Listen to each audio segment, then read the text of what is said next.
Hello friends, मैं विपिन। पिछले lecture में हमने संविधान का वर्गीकरण करना चालू किया था और उसी क्रम में आज हम उसको बढ़ाएंगे आगे और आज लिखित और अलिखित संविधान के बारे में या रिटन और अनरिटन कॉन्स्टिट्यूशन के बारे में पढ़ना चालू करेंगे। ठीक है, तो आइए देखते हैं रिटन और अनरिटन कॉन्स्टिट्यूशन क्या होता है।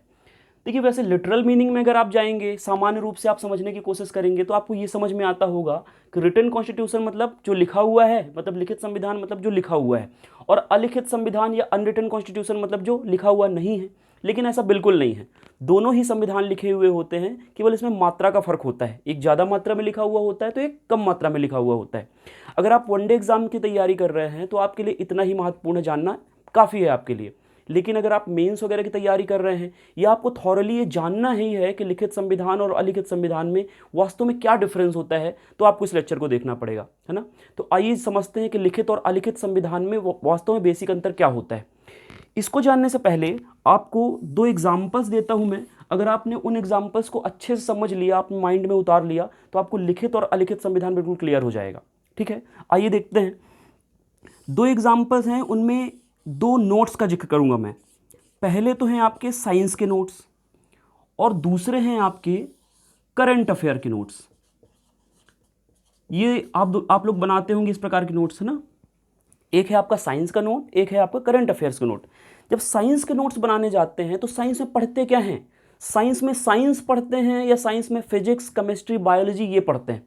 फिजिक्स, केमिस्ट्री, बायोलॉजी इस प्रकार पढ़ते हैं।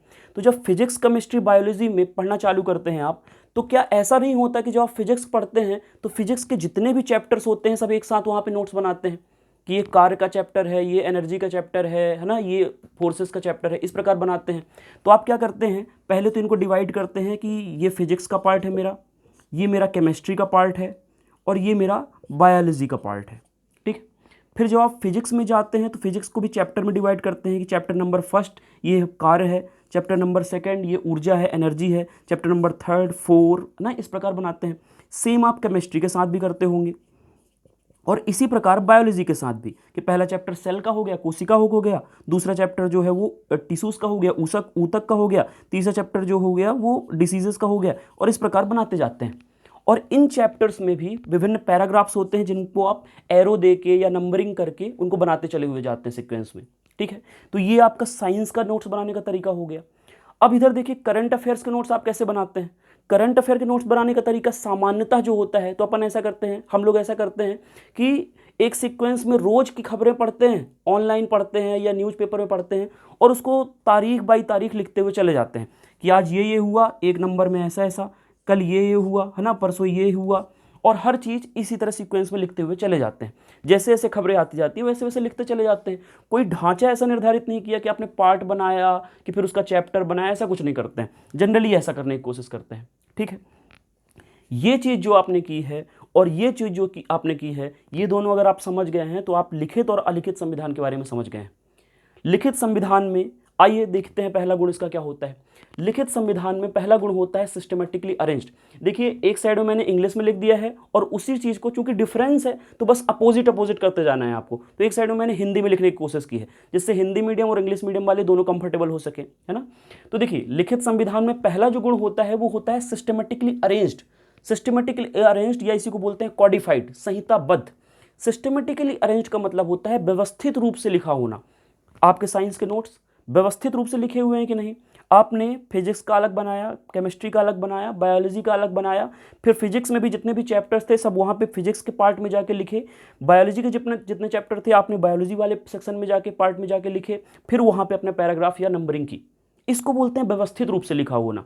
और समझिए इसको, अब जैसे आपने इस वर्ष नोट्स बनाए हैं, अब इन्हीं नोट्स को आपको अगले वर्ष पढ़ने की आवश्यकता है। जैसे इस बार तो लॉकडाउन है, मान लीजिए वैकेंसी बाद में आई, है ना, या किसी और वजह से आपको अगले वर्ष इन्हीं नोट्स को पढ़ने की जरूरत है। और इसी बीच क्या होता है कि बायोलॉजी में कोई खोज हो जाए, जैसे अभी कोरोना वायरस की दवाई आ जाए, वैक्सीन आ जाए, तो आपको उसमें अपडेट करने की जरूरत पड़ेगी अपने नोट्स को। तो आप क्या करेंगे, जो आपको अपडेट करने की जरूरत पड़ेगी तो आप क्या इसका अलग सेक्शन बनाएंगे यहाँ पे कि सीधे बायोलॉजी के सेक्शन में जहाँ पे वायरस वाला चैप्टर है तो वहाँ पे जाके कोरोना वायरस के बारे में लिख लेंगे। मेरा ख्याल है तो कि आप ऐसा ही करेंगे कि बायोलॉजी के चैप्टर में जहाँ पे वायरस लिखा होगा वहीं पे जाके आप एक नंबर और ऐड कर लेंगे और उसमें लिख लेंगे कि अच्छा ये भी हुआ, अब इसकी वैक्सीन बन चुकी है। इसे बोलेंगे व्यवस्थित रूप से लिखा होना। तो व्यवस्थित रूप से लिखे होने में आपके दिमाग में एक ढांचा निर्धारित रहता है और उस ढांचे के अनुसार आप चलते हैं। और आपको जब भी कभी बदलने की जरूरत होती है, जनरली ये बदले नहीं जाते हैं, एक बार ही लिख के रख गए, लेकिन परिस्थितियों के अनुसार थोड़ा बहुत जो चेंजेस करने होते हैं। हमने पिछले लेक्चर में देखा था कि संविधान में भी बीच बीच में कुछ चीज़ जोड़ने और घटाने की आवश्यकता पड़ती है, हम उसको बोलते हैं संविधान संशोधन, कॉन्स्टिट्यूशनल अमेंडमेंट। तो जब हम आपको यहाँ पे कॉन्स्टिट्यूशनल अमेंडमेंट करना होगा या कोई नई चीज़ जोड़नी होगी, तो आप उस पार्ट में और उस चैप्टर में जो रिलीवेंट है वहाँ पर जाके उस चीज़ को जोड़ देंगे, क्योंकि ये व्यवस्थित रूप से लिखा हुआ है। ठीक है, इसको बोलेंगे सिस्टमेटिकली अरेंज्ड। ये रिटन कॉन्स्टिट्यूशन का पहली विशेषता होती है।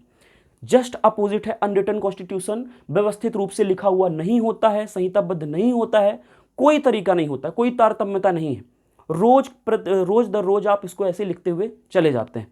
अगर आपको अब कोई नई चीज अगले वर्ष इसमें ऐड करनी है तो आप क्या करेंगे, अगर आप यहाँ 10 तक पहुंचे हैं तो आप यहाँ पे सीधे 11 नंबर डाल देंगे, 12 नंबर डाल देंगे, 13 नंबर डाल देंगे और ऐसे करते हुए चले जाएंगे।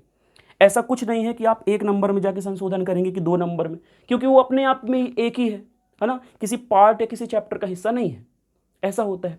तो पहला विशेषता आप समझ गए कि सिस्टमेटिकली अरेंज्ड होता है। ये सिस्टमेटिकली अरेंज्ड नहीं होता, व्यवस्थित रूप से लिखा हुआ नहीं होता है। दूसरी विशेषता देखिए, दूसरी विशेषता जहां जहां लिखित संविधान पाए जाते हैं वो इनैक्ट होते हैं। चूंकि व्यवस्थित रूप से लिखना है, part by part, chapter by chapter लिखना है, लोगों के बीच में समझौता करना है, तो हम क्या करेंगे, एक बारी अच्छी तरीके से सब कुछ कि देश का ढांचा ऐसे निर्धारित होगा, सब कुछ अच्छे से लिख के रख लिया है।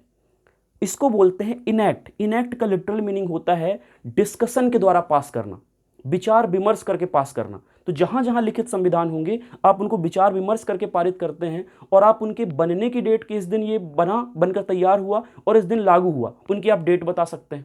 जहां जहां भी लिखित संविधान होंगे, उदाहरण में देख लीजिएगा आप आगे, है ना। और जहां जहां अलिखित संविधान होंगे वो कैसे होंगे, वो इनैक्ट नहीं होते हैं। वो जो भी पार्लियामेंट आती है, जो भी सरकार आती है, वो लिखती हुई चली जाती है जैसी जैसी उनकी जरूरतें पड़ती जाती हैं। सेम करंट अफेयर्स की नोट्स की तरह कि जैसे जैसे तारीख बदल रही है, जैसे जैसे हमको लिखने की आवश्यकता पड़ रही है, हम आगे लिखते हुए चले जाते हैं। आप उनकी कोई एक प्रॉपर डेट नहीं बता सकते कि इस दिन ये लागू हुआ। यहाँ पे देखिए साइंस के नोट से ही अगर आप उदाहरण देंगे तो साइंस में फिजिक्स, केमिस्ट्री और बायोलॉजी में एक खास कॉन्सेप्ट्स हैं, एक खास चैप्टर है उनके। आपने एक दिन कोई डेट ऐसी होगी कि आज मैंने साइंस का नोट तैयार करके रख लिया है, आज ये वाली डेट है, आज 14 तारीख है और मैंने 14 तारीख को ये सबका कंप्लीट करके रख लिया है। अब वो अलग बात है कि कभी थोड़ा सा जरूरत पड़ जाए आपको कहीं पे अपडेट करने की, तो आप वहाँ पे उस चैप्टर में जाके, उस पार्ट में जाके उसको थोड़ा सा लिख लेंगे, वहाँ पे ना संशोधित कर लेंगे, लेकिन आपको रोज रोज बदलने की जरूरत नहीं। और यहाँ पे आप क्या कर रहे हैं, लगातार लिखते हुए चले जाएंगे। मतलब ये क्या हो रहा है, विकसित होता चल रहा है। यहाँ पे अगर आपने 10 चैप्टर इसके, 10 चैप्टर इसके और 10 चैप्टर इसके हो गए हैं तो ये 30 ही रहेंगे। आपको कुछ अपडेट करने की जरूरत पड़ती है कोरोना वायरस वाले में, तो आप में चैप्टर 1 में अगर वो लिखा हुआ है तो वहाँ पे 1 में ए में लिख लेंगे उस चीज़ को जाके, आपके ओवरऑल जो है चैप्टर इतने ही रहेंगे। यहाँ पे आप क्या हो रहा है, 10 के बाद 11, 12, 13, 14 इस प्रकार बढ़ते चले जा रहे हैं। मतलब इनका इवोल्यूशन हो रहा है, बढ़ते हुए चल रहे हैं, विकसित होते चले जा रहे हैं।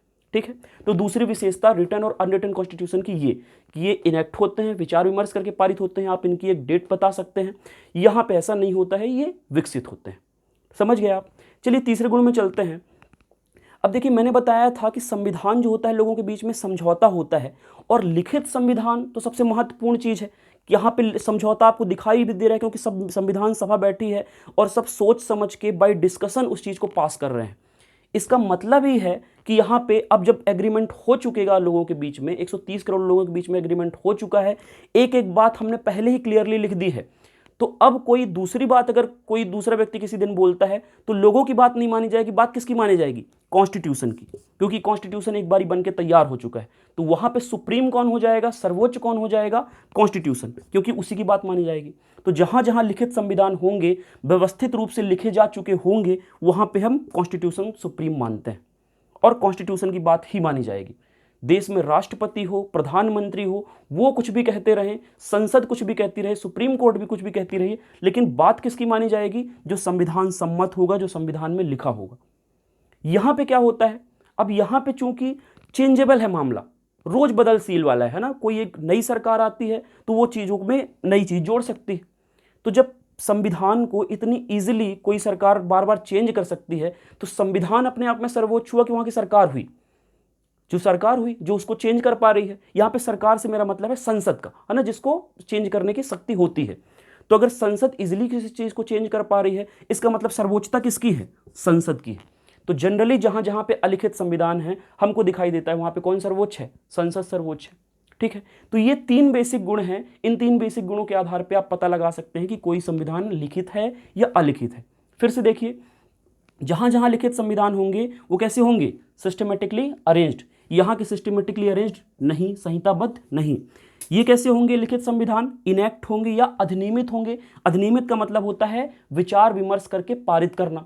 ठीक है, और यहां अलिखित संविधान कैसे होंगे? विकसित होंगे, इवॉल्व होंगे, लगातार बढ़ते जा रहे होंगे। ठीक है, और तीसरा है यहाँ पे लिखित संविधान जहां जहां होंगे वहां पे कॉन्स्टिट्यूशन ही सुप्रीम रहेगा, संविधान की सर्वोच्चता ही रहेगी।